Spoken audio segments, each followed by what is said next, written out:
স্রষ্টা আমাদেরকে একটা যুদ্ধে ঠেলে দিয়েছেন, সংগ্রাম করে করে আমাদেরকে বেঁচে থাকতে হয়, ঠিক কিনা? এই জমিনে যখন আমরা এসেছি তখনই আমি সংগ্রাম করেছি। বিশ্বাস করেন, একজন স্বামীর এক ফোঁটা বীর্যের মধ্যে যদি 20 কোটি শুক্রাণু না থাকে, কয় কোটি? আরো জোরে। 20 কোটি শুক্রাণু যদি না থাকে, 20 কোটি বা 2 কোটি শুক্রাণু যদি না থাকে, তাহলে ওই শুক্রাণু থেকে কোনো মানব সন্তান মায়ের পেটে জন্ম নেয় না। তাহলে চিন্তা করেন, ওই 20 কোটি শুক্রাণুর মধ্যে আমি একটা শুক্রাণু, ঠিক কিনা? এতগুলো শুক্রাণু ডিম্বাণুকে আঘাত করে অ্যাক্টিভ হতে চেয়েছিল, ওই 2 কোটির মধ্যে বাকি সবগুলোরে হারিয়ে চ্যাম্পিয়ন হয়েছিলাম সেদিন মায়ের গর্ভে আমি। চিল্লায় বলো ঠিক কিনা? সেদিন আমার হাত ছিল না, সেদিন আমার পা ছিল না, আমার চোখ ছিল না, আমার রেসপিরেটরি সিস্টেম ছিল না, আমার ব্রেন সচল ছিল না, আমার মামা ছিল না, আমার দাদা ছিল না, আমার গায়ে শক্তি ছিল না। ওই কঠিন পরীক্ষায় যদি 2 কোটি কম্পিটিটরকে আমি হারিয়ে বিজয় লাভ করতে পারি, এই জমিনের বুকেও আমার কেউ হারাতে পারবে না। চিল্লায় বলো ঠিক কিনা? আমরা এসেছি বিশ্বকে জয় করার জন্য, জয় করার জন্য। আবার যখন মায়ের পেট থেকে বের হই তখনও আমাকে সংগ্রাম করে বেরোতে হয়। এইখানে তোমরা আমার ছোট্ট সোনামণিরা সিজারে হইছো কারা কারা? দেখি সিজারে, যে হুজুর আমি সিজারে পৃথিবীতে এসেছি। হাত তোলো। কয়েকজন হাত তুলছে, মাশাআল্লাহ, ঠিক আছে, অসুবিধা নেই, হাত নামাও। এটা একটা প্রাকৃতিক নিয়ম, মায়ের পেট থেকে পৃথিবীতে আমরা এইভাবে আসি। কেউ প্রাকৃতিক পদ্ধতিতে আসি, কেউ সিজারে আসি। যারা সিজারে আসছে তারা এই কষ্টটা সহ্য করে নাই, তাদের অন্য ধরনের স্ট্রাগল পৃথিবীতে আসার পরে। কিন্তু আমরা যারা নরমাল প্রসেসে এসেছি সেই সময়টার কথা খেয়াল করেন। আমাদের দেহের সাইজ অনেক বড়, আমাদের ওজন অনেক বেশি, কিন্তু আমাদের মায়ের যেই অঙ্গটা দিয়ে আমরা পৃথিবীতে এসেছি ওই জায়গাটা বড় সরু। খুব ছোট্ট একটা জায়গা দিয়ে এই বিশাল দেহ নিয়ে আমাকে সংগ্রাম করে আসতে হয়েছে, ঠিক কিনা? এবং এটা ল্যাবরেটরিক্যালি প্রুভড, সায়েন্টিফিক্যালি অ্যাটাস্টেড যে এটা একজন বাচ্চার জন্য, নবজাতক নিউ বর্ন বেবির জন্য খুবই স্বাস্থ্যকর, খুবই হেলদি। কারণ এই ছোট্ট জায়গাটা দিয়ে, মায়ের ওই ছোট্ট অঙ্গ দিয়ে আমরা যে পৃথিবীতে আসি, আমাদেরকে একটা চাপ সহ্য করতে হয়। ওই চাপের কারণে আমার নাকের ভিতরে, কানের ভিতরে যে ধরনের দূষিত গ্লিসারিন আছে, পদার্থ আছে, এগুলো সব বের হয়ে যায়। আর এই প্রচন্ড চাপটা আমাদের দেহটাকে কর্ম সহিষ্ণু হয়ে গড়ে তুলতে সাহায্য করে। কোন সুবহানাল্লাহ। সেই দিন আমরা স্ট্রাগল করে পৃথিবীর বুকে এসেছিলাম। যেদিন মায়ের পেট থেকে যুদ্ধ করে আমাকে পৃথিবীতে আসতে হয়েছে, ওই দিন আমার কান ছিল? এখনকার মতো কানের শক্তি ছিল? এখন যে হাতে শক্তি, ওই শক্তি ছিল? ওই কঠিন পরিস্থিতিতে যদি আমি সংগ্রাম করে টিকে থাকতে পারি, বর্তমান সময়ে আমাদেরকে কেউ আটকায় রাখতে পারবে না, পারবে না। ইন্নাকা কাদিহুন ইলা রাব্বিকা কাদাহান ফামুলাকি। আল্লাহ বললেন, ও বনি আদম, তোমাকে কষ্ট করতে করতে আমার কাছে আসতে হবে। আবার আল্লাহ বললেন, লাকাদ খালাকনাল ইনসানা ফি কাবাদ। আমি বনি আদমকে, দুনিয়ার সবগুলো মানুষকে কর্মসহিষ্ণু করে তৈরি করেছি। সুবহানাল্লাহ বলেন। কর্মসহিষ্ণু। আমাদের এক একজন মানুষ যে আমরা কতটা কষ্ট আর ধৈর্য সহ্য করতে পারি আপনি কল্পনাও করতে পারবেন না। নর্মাল প্রসেসে আমাদের মা যেদিন আমাদেরকে ডেলিভারি দিয়েছিলেন, তখন আমাদের মা 57 ইউনিট প্লাস। সুস্থ মানুষ ব্যথা সহ্য করতে পারে 45 ইউনিট। কত ইউনিট? কিন্তু আমাদের মা যেদিন আমাদেরকে দুনিয়ার বুকে এনেছিলেন, সেদিন আমার মা, আপনার মা ব্যথা সহ্য করেছিল 57 ইউনিট প্লাস, 57 ইউনিটেরও বেশি। এই ব্যথাটা সাধারণ কোনো ব্যথা নয়। একটা অ্যাক্সিডেন্টে আপনার দেহের 20টা হাড় বা হাড্ডি ভেঙে গেলে যত ব্যথা, তার চেয়েও বেশি ব্যথা আমার মা সহ্য করেছিলেন। আমার মাকে ওই দিন এই ব্যথাগুলো সহ্য করার তৌফিক দিয়েছিলেন কে? তাহলে কি পরিমাণে কষ্ট সহিষ্ণুতা আর কর্ম সহিষ্ণুতা নিয়ে যে আমরা জন্মাই, আমাদের কোনো ধারণাই নাই। এজন্য আমি প্রায় বলি, ছেলে মেয়েদেরকে, সন্তানকে ননির পুতুল করে গড়ে তুলবেন না। ছেলে মেয়েদেরকে কষ্ট সহিষ্ণু করে গড়ে তোলেন। প্রতিকূল পরিবেশে কি করে নিজের অস্তিত্ব জানান দিতে হয়, এমন করে আমরা আমাদের মুসলমান সন্তানদেরকে গড়ে তুলবো। চিল্লায় বলেন ঠিক কিনা? লাকাদ খালাকনাল ইনসানা ফি কাবাদ। আমি মানুষকে দুঃখ কষ্টের মধ্যে তৈরি করেছি। আমরা বলছিলাম কাজের সময়, আরো জোরে বলতে হবে, কাজের সময়, নামাজের সময়, আর ভরসা করতে হবে একজনের উপর, তিনি কে? কাজে কোনো লজ্জা আছে? লজ্জা কিসে? অলসতায়। আমরা অলস হতে চাই না। রসুল বাত্তালে দুক্কানু শয়তান, অলস মস্তিষ্ক শয়তানের আড্ডাখানা। আমরা নিজের পায়ে দাঁড়াতে চাই, আমরা স্বাবলম্বী হতে চাই, আমরা সাস্টেইনেবল ডেভেলপমেন্ট গোলের পক্ষে, আমরা মিলেনিয়াম ডেভেলপমেন্ট গোলের পক্ষে, আমরা বাংলাদেশকে উন্নতির শিখরে নিয়ে যাওয়ার পক্ষে। চিল্লায় বলেন ঠিক কিনা? আমরা আগে দুনিয়ার কল্যাণ চাই, এটা ইসলামের নিয়ম। আগে কি আখেরাত চাই না আগে দুনিয়া চাই? জোরে বলেন।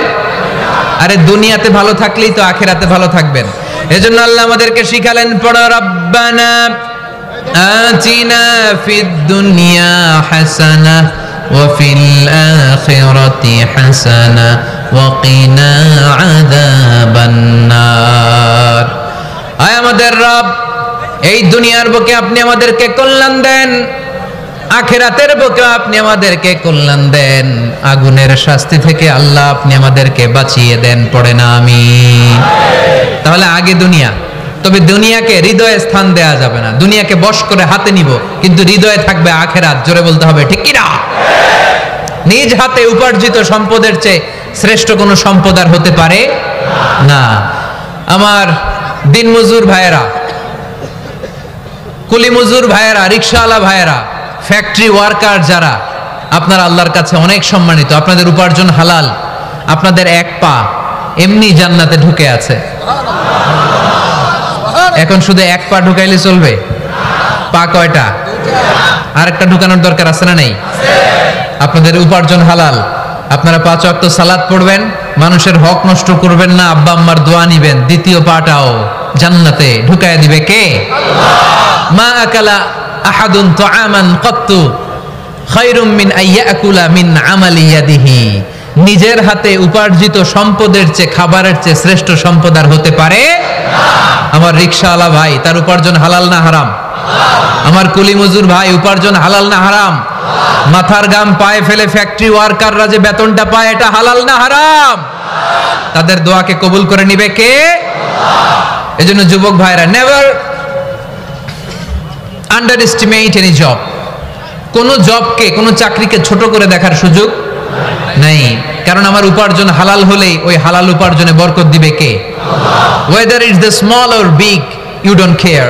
এটা তোমার কেয়ার করার দরকার নেই। চাকরি পেলেই একটা ঢুকে যাবা, চাকরি পেলেই ঢুকে যাবা। কারণ আমাদের চাকরির বাজার মন্দা। আমাদের বাংলাদেশ, ভারতে কোন একটা চাকরির জন্য চেয়েছে 8 পাস, ওইখানে অ্যাপ্লাই করে ডক্টরেট ডিগ্রি দাঁড়িয়ে আছে না নাই?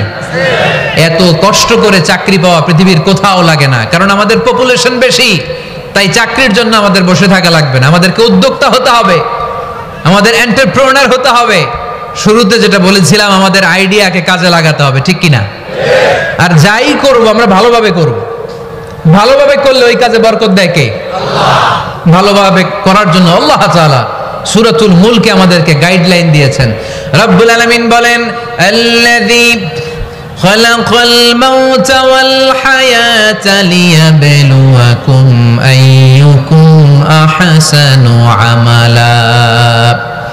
তিনি এমন সত্তা যিনি তোমাদের তৈরি করেছেন, জীবন আর মৃত্যুকে তৈরি করেছেন এই জিনিসটা পরীক্ষা করবার জন্য, তোমাদের মধ্য থেকে কে ভালোভাবে কাজ করে। সুবহানাল্লাহ। কে বেশি আমল করে, আল্লাহ এটা বলছে, নাকি কে ভালো আমল করে? কথা কি বুঝতেছেন? যদি বেশি আমল করার কথা আল্লাহ বলতো, তাহলে এই আয়াতটা হতো লিয়াবলুয়াকুম আইয়ুকুম আকসারু আমালা।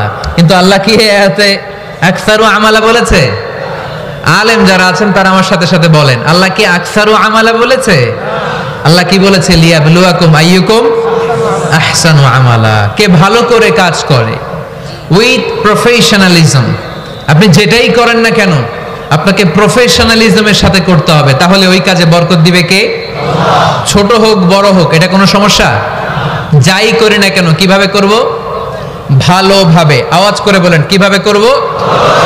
যে কোনো কাজ করো না ভাই, যে কোনো কাজ করো, তা যেন হয় সবার চেয়ে সবচেয়ে সুন্দর।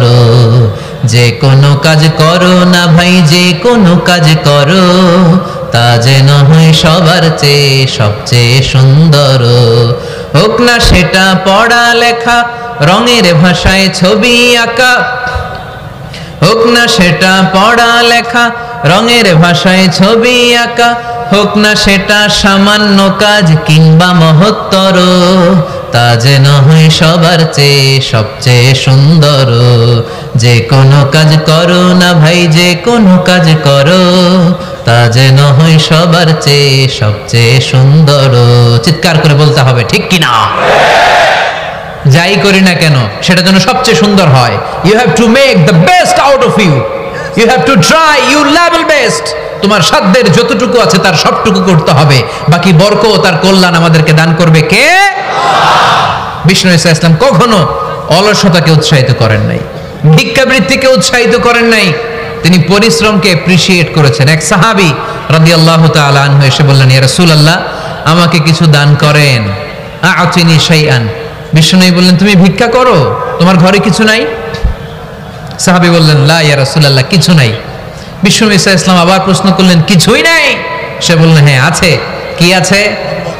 একটা জামা আছে, জামা, আর আছে একটা পানি খাওয়ার জগ। দুইটা জিনিস আছে, একটা কি আর একটা পানি খাওয়ার জগ। বিষ্ণু বললেন, দুইটা নিয়ে আস। সাহাবী রাদিয়াল্লাহু তাআলা আনহু জামার জগ নিয়ে এসে বিষ্ণু ঈসা ইসলামের হাতে দিলেন। বিষ্ণুনবী জামার জগটা ধরে বললেন, মাইয়াশতারি হাযাইন, কে আছো আমার সাহাবীদের মধ্যে এই দুইটা জিনিস কিনতে চাও? এক সাহাবী দাঁড়িয়ে বললেন, ইয়া রাসূলুল্লাহ, ইয়া হাবিবাল্লাহ, আনা আশতারিহিমা বিদিরহাম। এই দুইটা জিনিস, একটা জামা, একটা পানি খাওয়ার জগ, আমি 1 দিরহাম দিয়ে কিনে নিতে চাই। পড়েন সুবহানাল্লাহ। বিশ্বনবী বললেন, 1 দিরহাম তো কম হয়ে যায়, 1 দিরহামের চেয়ে বেশি দিয়ে কেনার মতো যদি কেউ থাকে একটু হাত তোলো। মাইয়াজিদু আলা যালিক, এর চেয়ে বেশি দাম দিয়ে কেনার মতো কেউ আছো নাকি? আরেক সাহাবী হাত তুলে বললেন, ইয়া রাসূলুল্লাহ, ইয়া হাবিবাল্লাহ, আশতারিহিমা বিদিরহামাইন, আমি 1 দিরহাম নয়, আপনার সম্মানে 2 দিরহাম দিয়ে জিনিসগুলো কিনে নিতে চাই। 2 দিরহাম। বিষ্ণু বললেন, ওকে ফাইন, ডান, 2 দিরহামে বিক্রি হয়ে যাবে। দিয়ে দেওয়া হলো। 2 দিরহাম নিয়ে বিষ্ণু ঈসা ইসলাম ওই আগন্তুক ভিক্ষুক সাহাবীর হাতে দিয়ে বললেন, যাও, 1 দিরহাম দিয়ে তোমার পরিবার পরিজনদের জন্য খাবার কিনে নিয়ে যাও, আর 1 দিরহাম দিয়ে একটা কুঠার কিনে নিয়ে আসো। কি কিনে নিয়ে আসো? সবাই বলেন। কুঠার চিনেন আপনারা? কুঠার দিয়ে কি করে? গাছ কাটে। ওই সাহাবী আর 1 দিরহাম দিয়ে একটা কুঠার কিনে নিয়ে আসলেন। বিশ্বনবী সাল্লাল্লাহু আলাইহি ওয়াসাল্লাম নিজ হাতে ওই কুঠারের একটা হাতল লাগায় দিলেন। সুবহানাল্লাহ পড়তে পারলেন না মজা করে? হাতল ছাড়া কুঠার ধরা যায়? ধরা যায় না। বিশ্বনবী কাঠের একটা হাতল লাগায় দিলেন। এই হাতলটা দিয়ে বিশ্বনবী বললেন, try to imagine the attitude of the last messenger Muhammad sallallahu alaihi wasallam. He changed the world for the better and made us better creature. তার নাম কি? কি নাম? He was Muhammad sallallahu alaihi wasallam. Muhammad, mercy upon mankind, teacher of all mankind, Abul Qasim, Ya Habibi, Ya Muhammad, Ya Shafi'i, Ya Muhammad, Khairu Khalqillahi Muhammad, Ya Mustafa, Ya Imam al-Mursalin, Ya Mustafa, Ya Shafi'al Alamin. পড়েন সবাই। Ya Mustafa, Ya Imam al-Mursalin, Ya Mustafa, Ya Shafi'al Alamin. He taught us to be just and kind, and to feed the poor and hungry, help the wafer and the orphan child, and to not be cruel and miserly. His speech was soft and gentle, like a mother stroking her child. His mercy and compassion were most radiant when his smile was Muhammad sallallahu alaihi wasallam. Muhammad, mercy upon mankind, teacher of all mankind, Abul Qasim, Ya Habibi, Ya Muhammad, Ya Shafi'i, Ya Muhammad, Khairu Khalqillahi Muhammad. পড়েন সবাই, ইয়া মুস্তাফা ইয়া ইমাম আল মুরসালিন, ইয়া মুস্তাফা ইয়া শাফিআল আলামিন, ইয়া মুস্তাফা ইয়া ইমাম আল মুরসালিন, ইয়া মুস্তাফা ইয়া শাফিআল আলামিন মুহাম্মদ। সুবহানাল্লাহ পড়েন। হি ওয়াজ মুহাম্মদ সাল্লাল্লাহু আলাইহি ওয়াসাল্লাম। বিশ্বনবী নিজ হাতে ওই সাহাবীর কুঠারের ভেতরে একটা হাতল লাগাইয়া দিলেন। ঘটনা মনে আছে নাকি নাশিদ শুনে ভুলে গেছেন? ঘটনা মনে আছে সবার?